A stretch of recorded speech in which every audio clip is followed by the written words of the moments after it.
교회 안에서도 다양한 분쟁과 갈등, 다툼이 일어납니다. 하지만 이를 교회 안에서 해결하지 못하고 사회 법정에 가는 일도 종종 일어나고 있는데요. 전문가들은 교회 재판의 공정성과 전문성을 확보해 신뢰도를 회복해야 한다고 강조하고 있습니다. 최대진 기자가 전해드립니다. 서로의 의견과 생각이 다르면 다툴 수 있고 분쟁과 갈등이 생길 수도 있습니다.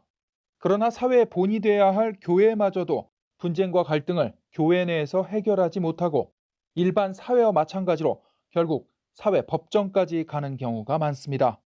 이처럼 교회가 사회 법정에서 다툼을 이어가는 것이 교회의 대사회적 신뢰도가 바닥을 맴돌고 있는 원인 중 하나로 지적되고 있습니다. 교단이 10년 넘게 사회 법정에서의 분쟁과 갈등으로 표류하던 감리회의 경우 현재 교단 행정 등 대부분 정상화됐습니다. 하지만 일부 감리회 소속 관계자들은 여전히 사회법으로 끌고 가 분쟁과 다툼을 이어가고 있습니다. 이 밖에도 수많은 교단과 교회들이 교회법으로 해결하지 못하고 사회 법정에서 다투고 있습니다.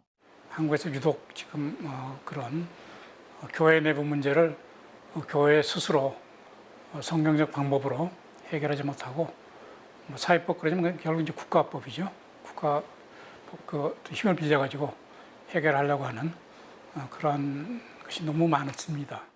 왜 해결이 안 되느냐 하면 전임 목사와 담임 목사와의 관계, 거기에 대한 또 그 목사끼리 그 말하자면 팬덤이라고 그럴까, 그 지지자들 이렇게 되니까 충돌이 발생하니까 오고, 게다가 또 재산에 대한 문제가 생기니까 해결이 어렵습니다. 전문가들은 한국교회 내부의 재판기관이 공정하지 못했고 결국 불신이 쌓여 사회법에 의존하는 경우가 많아졌다며, 가장 큰 문제는 교단과 교회들이 신뢰를 잃었고 해결할 수 있는 권위마저 상실했다고 지적합니다. 선거와 관련한 분쟁도 많습니다. 전문가들은 선거관리위원회에 위탁해 사회법으로 가기 전 선거와 관련한 분쟁과 갈등을 조정하는 방법도 있다며, 한국교회 법학회가 출간한 한국교회 표준정강과 기독교 화해 중재원 등을 활용하는 방안도 있다고 조언합니다. 특히 교회 재판기관이 공정성과 전문성을 확보해 신뢰성을 회복하는 게 가장 우선돼야 한다고 강조합니다. 그래서 전문성이 또 교단 헌법이나 교회 정관에 대해서 숙지를 해야 합니다, 법조인들이. 그러니까 연륜과 경험을 갖춘 이런 분들을 해서 활용을 하면은 그 재판국 구성원이 될 수가 있고 재판위원이 될 수가 있어요.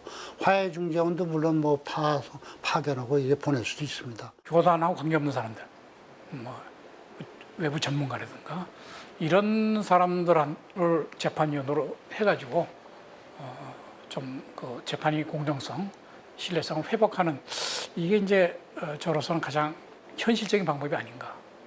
좀 그런 이런 제안이 과연 지금 교단의 그 지도층이 얼마나 귀를 기울일지 모르지만 어떻게 보면 현실적인 회복책이 아닌가 이렇게 생각을 합니다. 한국교회 내에서 분쟁과 갈등을 해결할 수 있는 대안이 마련돼 있는 만큼 전문가들은 교회 내부에서 해결할 수 있는 방안을 찾는 것을 우선시해야 한다고 강조합니다. CTS 뉴스 최대진입니다.